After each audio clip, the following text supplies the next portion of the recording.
To Dr. Mensch, the radio show that takes a real, compassionate look at mental health from A to Z. Join child and adolescent psychiatrist Dr. Gil Lichtshein each week as we explore topics that matter: autism, ADHD, anxiety, depression, OCD, schizophrenia, behavioral challenges, neurodevelopmental disorders, and more. No stigma, no judgment. Just honest conversations, new therapies, breakthrough treatments, and real solutions for real people. Mental health is not a weakness. It's a treatable medical condition, and help is available. Join the conversation now by calling the studio at 888-994-4995, Studio A. This is Dr. Mensch, where hope and healing begin.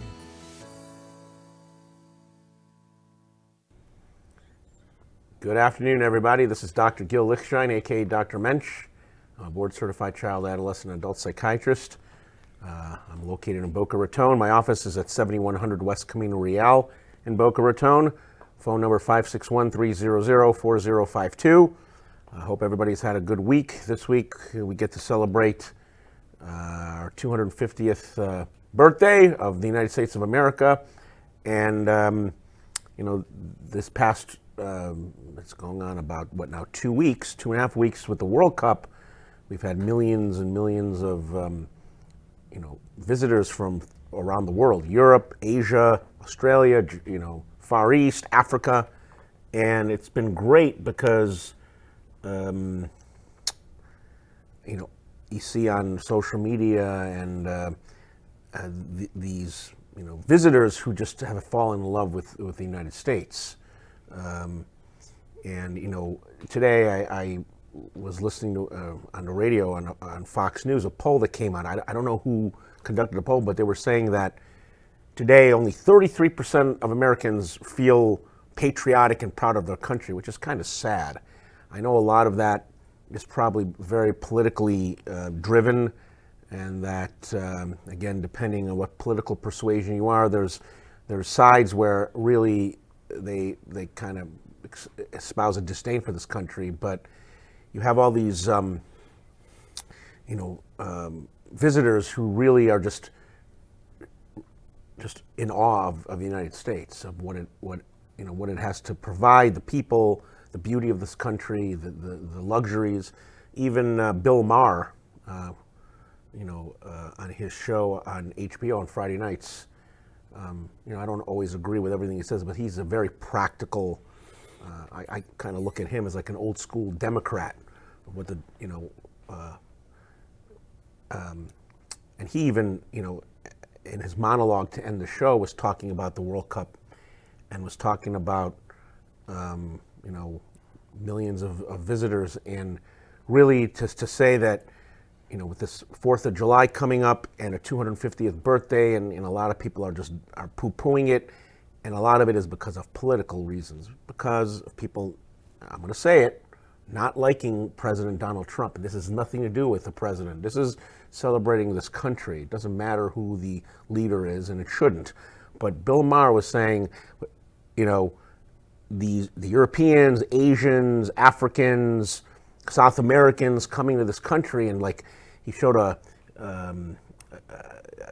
little snippet from Instagram of, I think it was an Englishman who was like in awe of Walmart, people in Costco. There was a Japanese having Texas barbecue, and they're like, oh my God, we've never seen this, and people falling over ranch dressing. And Bill Maher was like, we got a pretty darn good country here, and that this country is pretty darn good, regardless of what's going on, and that I think Americans have a lot, we take a lot for granted. I even had a close friend of mine who's talking about how, he feels like this country's in a bad place. A lot of it has to do with political, landscape, and he's talking about, I'm going to move to Italy, within 5 or 10 years I'll be in Italy. And I said to him, like, dude, that's fine, but every time I go to Europe and spend, like I was in Italy for 6 weeks 2 summers ago, and I loved it, but when you're away from home and you realize there's a lot of comforts that you miss when you're there. Like, had an Airbnb and it was freaking hot and the air conditioning sucked, and I'm broiling. And then you don't have to worry about that here.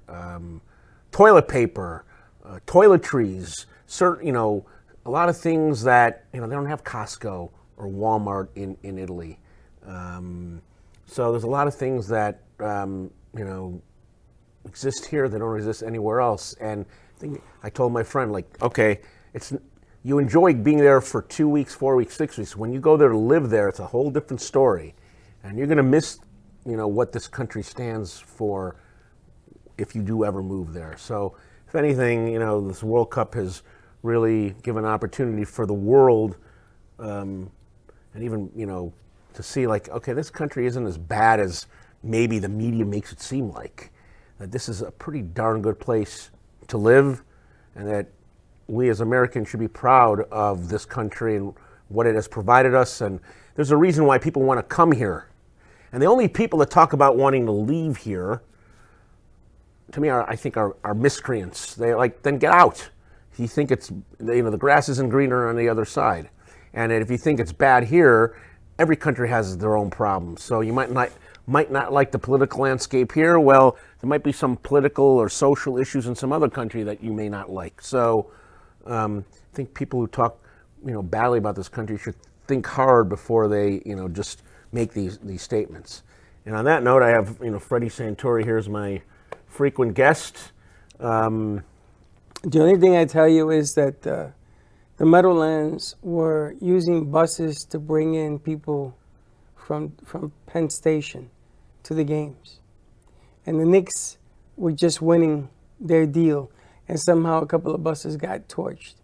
But that wasn't typical of New York. That was a gas leak. Just saying. Oh, the other day, I didn't, I knew that on Saturday you had Colombia play Portugal at Hard Rock, they renamed it Miami Stadium for the World Cup. Yeah. Apparently, they cannot use these corporate logos or names that are not affiliated with the World Cup. So Hard Rock Stadium is now Miami Stadium. So Friday, I live in Fort Lauderdale, and so I'm driving down Las Olas and Federal Highway area. My God, like, streets were closed. There were thousands of Colombians, and there must have been some type of like FIFA watch party, even though the game, the match wasn't until Saturday night, but there was some major, Colombians in their, full uniforms, Colombian flags, proud. It was unbelievable. 300,000. Unbelievable. I'm going to tell you this. I had to go from literally maybe from my condo, I had to go somewhere to run an errand, maybe 2-3 miles. It took me like 35 minutes because it was just streets closed, traffic, people. Oh my God, it was unbelievable. And it was just great to see, the fervor for the World Cup. And you don't have to be into soccer or football, whatever you want to call it. But, you might argue that these games are boring and too long and not a lot of action, but the crowds, wherever you see it on TV, Miami, New York, Atlanta, LA, San Francisco, where else? Kansas City, Dallas, Houston, I think that's in Seattle, and then you have, there's crowds in Mexico and Canada too, but we're talking about the U.S., and I think, Boston, and Philadelphia. Did I miss anything? I think that's it.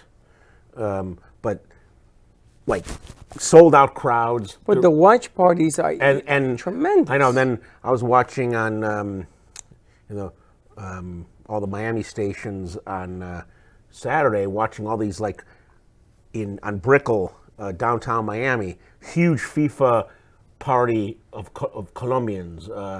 Bayside, or down on Brickell, all these like amazing like parties. Like you don't see that. You're not going to see that at the World Series. Especially like if the Marlins you're not going to see a World Series watch party if, let's say, it's the Cleveland Guardians against the Pittsburgh Pirates. No one's going to care. But you have. I can imagine what's going to be like here on Friday when you have Messi and Argentina playing think they're playing Cape Verde Islands, the smallest country with a World Cup team that actually advanced to the knockout stage. And Messi playing for our MLS team. It's going to be crazy. There's going to be plenty of people there. You know, I was in New York when the Yankees and the Mets played in their respective playoffs. The Mets were playing the Dodgers. I don't know, the Yankees are playing somebody. 2 years ago, Yeah. okay. And I went, when the Mets left to Los Angeles, the watch party was in the stadium. Oh, it's I got in for field. $10, yeah. But there were no watch parties, not like what happened with the Knicks. And somebody told me that's because the Knicks are the entire city. Right, correct. Not just partially. The Knicks are, you know, when it comes to like that, right, like the Knicks are, you know, encompass all of the 5 boroughs, right, versus if you're in the Bronx, you're a Yankee fan. Exactly. But if you're in Queens, you're most likely, almost certainly a Met fan. Yes. If you're in Brooklyn, who knows? You're a Brooklyn Nets fan. Right. If you're in Manhattan, you know, could kind of be divided. Either way. But right, when it comes to basketball, it doesn't matter whether you're in Staten Island or the Bronx. You're, That's right. You're a Knicks fan. Now, do you think as the Marlins were to be in the World Series with all of the energy that's being shown now with the sports and the watch parties and in the news, because when Trump was at Madison Square, they took away the watch party around MSG. That opened up another 50 watch parties all throughout the city. So it backfired on them that they wanted to control it. They just opened and put gasoline on that. You don't see that happening, though, here in Florida. I would say if, let's say, well, now that the Heat got Giannis, that's where I was going with that. And let's say, you know, come the upcoming NBA, that the Heat, let's say, make it to the finals like they did a few years ago with Jimmy Butler, perhaps. Or if, let's say, the Marlins, I mean, you know, the problem with the Marlins, I mean, I don't follow the Marlins. You know. They're not bad. But they're 4 games over 500. They're not bad. I don't, other than Sandy Alcantara, I don't know anybody else on that team, but apparently their second baseman or shortstop leads the league in hitting and leads the league in hits. Their shortstop, second base combo, I think both of them are like top 5 in hitting. But the league doesn't really have anybody except the Dodgers winning consistently. I mean, the Marlins don't draw, but I mean, apparently they're a good young team. Yeah. If they like play the way they're playing and come September, they're, you know, in the wild card, you know, they'll probably draw more attention, but will there be watch parties like for the Knicks or for the World Cup? Probably not.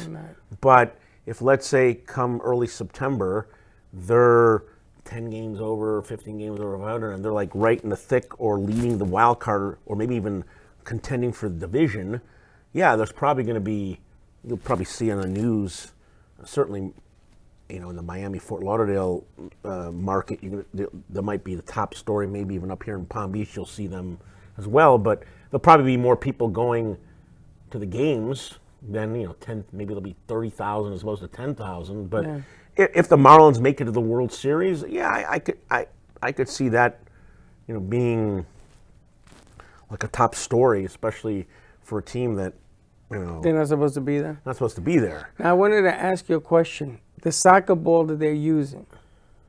So I saw them, they put in a chip, a computer to charge it. They're charging the soccer ball from a computer. Wait, using the World Cup? Yes. Do you know why? No. They put a chip in it. It's a chip that's in the center of the ball. Let me guess, to be able to detect how fast you kick the ball or how the speed or offsides. Oh. They can't get downfield fast enough. So to determine if it's helps offside. Like the VAR. Yes. That's why there's no arguing this year, because they hold up the machine and it shows you right there if the ball says you're offside. So it's kind of like the analogous to the in baseball when they started using the automated balls and strikes. That's right. And in football, they are talking about putting the chip in the ball to see whether or not you cross the plane for the touchdown, first downs, all of that Or stuff. what about also if, let's say, is it a catch or no catch? Did it hit the ground, or was it held on to for the Right. 1.2 seconds? All the thing about like, oh, they maintain possession and all that. All of that has come by because AI now is in the game, and they use the offside. What about then in basketball? I haven't heard about a chip in basketball, but I know that football is coming. I know it's in soccer already. Baseball, we have it with the automated, the robotic umpire. And it's made a big difference. Oh, absolutely. The balls and strikes. But can you imagine if they use American football, now they put a chip in it, and you'll be able to know whether or not they cross the plane, whether they fumble, whether it hit the ground, anything with the ball. You can't get away from it no more. The next would be hockey. Imagine put a chip in a puck, and then basketball. Like I guess though, I don't see how in basketball they'll be able to use it. Yeah, well, I don't know how they would use it. It's like you either make the shot or you don't make the shot. What they're thinking about in basketball is, in football they have the lines now, and they have those two cones. So if it breaks the plane, you know it. They're thinking about the out of bounds, the lines. Okay. Because a lot of people are saying that the game is so fast, the guy may step on the line, may not step on the line. And then they go going the other way, and they're trying to put an end to that. But the fans in basketball are practically on the court. Yeah, I can't, there's no other sport where literally, right, the fans are like, you see like under the stanchion or whatever they call it for the basket, like you have fans and like players like literally, fly into the stands. You see that sometimes in baseball when they're going for a foul ball, yeah. but right, in basketball, you're right. That's probably the one sport where fans are literally like you could actually like listen and hear what players are saying because they're like literally right there. The game that the Knicks did with the historical comeback, the last play when he lofted in, well, the fans sort of creeped in on the guy that was bringing the ball in. Harden he threw the ball high, and Cat still got a finger on it to change its trajectory. The fans were creeping in on him. He had no place to go. Come on. And the ref is standing right there. He says, as long as he has 6 inches. 6 inches. You got 100,000 people behind you, 6 inches from you. Come on, that's home cooking right there. But the game has changed. It is so fast. College kids coming out of football, so fast. Everything is changing. Soccer is so fast. They can't keep up.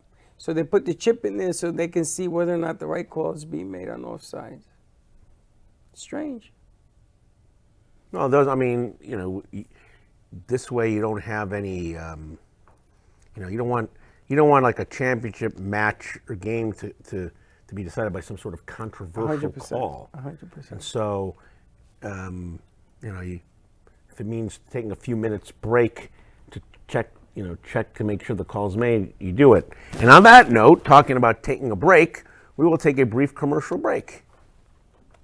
What happens when the mind of a healer crosses over into the darkness of the human soul? From authors David Icovetti, Dr. Gil Lichtshein, and Yolanda DeLuca comes a chilling psychological thriller, Dr. Mensch, A Prescription for Evil. This gripping novel follows a respected Boca Raton psychiatrist who secretly descends into madness, transforming into a modern-day king of the underworld. Inspired by true events and Dr. Gil's childhood connection to a mob family, this story blurs the line between sanity and evil, genius and destruction. Unforgettable, disturbing, impossible to put down. Get your copy today on Amazon.com. Dr. Mensch, A Prescription for Evil, a 2020 psychological crime thriller. You're listening to Dr. Mensch with child and adolescent psychiatrist Dr. Gil Lichtshein. For a copy of his powerful new book, Dr. Mensch's Prescription for Evil, visit Amazon.com. For more information or to schedule a consultation, contact Dr. Gil directly at 561-300-4052 or visit docgil.com. Now, let's get back to the show. Welcome back. This is Dr. Gil Lichtshein, a.k.a. Dr. Mensch, back with Freddie Santori. We were talking about World Cup and, kind of how, the game is kind of Fast. fast. Who do you like to win it all? I like France. You said that to me today. You think they're that good? Mbappe is, I mean... You don't think Messi could pull it out? Argentina? You know, I don't know who... I got to look at the brackets, but, I don't know, France, I mean, the other day, who had the hat trick in the first half? I mean, Mbappe, you know, nobody talks about Messi, and I mean, and Erling Haaland, and I mean, granted, those guys are studs, but, you know, Haaland's only 20. Mbappe, I mean, he kind of made himself on the world stage back when France won the World Cup in 2018. That was 8 years ago. Right. He was, I think, 19. He's not going to be 28 till the end of the year. This guy is a freaking rock star. But what about the rest? You got that. Do they play enough defense? Yeah, France does. I mean, you can't rule out Argentina just because of Messi. What about France and Argentina in the final? I don't know. I have to see. I'd have to look in the bracket and see if that could happen. That would be amazing. That would be an amazing. That would be a rematch of 2022. That would be something. That would be amazing. Mbappe against Messi. And Messi, it says he has the world record for goals in the World Cup. Yeah. And this guy you're talking about is right behind him, -1? No, Mbappe has a ways to go. Messi, he overtook, what's his name, Miroslav Klose from Germany. But I don't know who's Klose's retired. I don't know who's active that has a second, or I think it might be Harry Kane from England. It's somebody, because they said that I he's think at 11 the door. or 12. I'm talking about active. Yeah. The problem with Mbappe is I think he's only played in 3 World Cups. Gotcha. Whereas Messi has played in, Messi's 39. Messi's played, I think, in like 5, maybe 6. So, you know, Messi has played in more games, more matches than Mbappe. He's still unbelievable. But Messi, I mean, the other day, he didn't even start. He comes in the second half on a free kick, like a bullet. I mean, unbelievable. Like, how the hell did he do that? He's good. He's good. He's actually, I was never a Messi believer, but. No, he's just turned 39. I don't think he slowed down a bit. Once the World Cup's done, he'll be back playing for Miami, and he's gonna. I mean, what's the old age for soccer? Like football. Well, I mean, Ronaldo is 41, and they're saying that he's slowed down a bit. I mean, I would say probably, you know, late 30s, early 40s. You're kind of already pushing it. But I would say that's the case with, baseball. I mean, all the sports. Hockey. Yeah, 40 is usually the. I mean, usually, once you hit 40, it's like. Except if you're LeBron. What is he, 57? He'll be 42 at the end of the year. Is he? You know, like in December, he'll be 42. I mean, I'm trying to think of. I mean, you got Aaron Rodgers, who's 42. I mean, Brady played till he was like 45. Yeah. Or 44, 45. He may come back with the Raiders. I'm trying to think in hockey, you have, what's his name? He was with Corey Perry, I think is 40 or 41. Baseball, who's in their 40s? Who's like approaching 40 or like in their 40s? I don't know. Well, there's a bunch of 38s. I know, like Justin Verlander, Max Scherzer. Oh no, Max Scherzer I think is 40. Yeah. Yeah, usually around. I mean, tennis. Novak Djokovic, he just turned 39. Serena Williams. Serena Williams is back playing at Wimbledon. She's 44. But she hasn't played in several years. But yeah, usually, most sports, by the time you're 40, you're kind of like. It's time to move on to another sport. But you have these exceptions like Messi and Aaron Rodgers and even Brady. I mean, he's no longer playing, but. Those guys are just good in their old age because they're normal. Yeah. When they weren't normal, they were superstars. I mean, I remember Barry Bonds. I mean, he played till he was 42. Even in his, forget about whether he took steroids or not. Even in his like later years, he was still solid. Yeah. But I remember like, I think he was 42 or 43 when he retired, or he wasn't re-signed and then he retired. I I still think his last year he didn't hit 45 or 50 homers, but still think he had a solid final year even in his early 40s. True that. He had some power in his waist and his arms. Well, probably steroids didn't hurt. Well, didn't hurt or certainly helped him. Didn't hurt him. But all those guys, Pujols. I don't know about Pujols, but I mean, I still remember when Mark McGwire's rookie year, and then Sammy Sosa, and then all of a sudden, as they're getting in their 30s, they're like, even Barry Bonds. You look in his early days with Pittsburgh in his series against Atlanta and the National League Championship. He was skinny, and all of a sudden he's like goes to San Francisco, and then he's in his 30s, and the guy's jacked. It's like, okay, something's up here. Same with McGwire, same with Sosa. They were skinny like toothpicks, and then as they're getting into their mid-30s, they're like jacked. It's like, okay, something's not right. Sosa is another one. Remember they caught him with a bat full of BBs? Yeah. And it exploded on the field? I mean, one thing, I still remember Rafael Palmeiro, because I remember I was living in Baltimore at the time, and he was, implicated in this area, but he never was jacked like McGwire or Sosa or Bonds. So did he use? I don't know. I think that anybody in that era is probably kind of tarnished. Yeah, and the thing is that they took other supplements with it when it happened. Right. So, but next. He's next. We've got another about 2.5 weeks of the World Cup, and hopefully the United States will see if they win Wednesday. You think they're gonna win? I think they'll beat Bosnia. The Bosniaks are, not a team to just look past, but I think the United States should beat them. They should. It's a layup. I think so. I heard that, and they lost to Turkey. Yeah, but that was a meaningless game, and they played their They're second stringers. Yeah, so it was a meaningless game. This is different. They're going to be. I think it's in L.A. It's going to be It's in L.A. Yeah. It's going to be a very patriotic crowd. It's right before July 4th. It's going to be awesome. It's going to be good. Wednesday night, 8 Wednesday o'clock. night, 8 Don't o'clock miss it. Eastern. Go to a watch party. Exactly. Or make a watch party.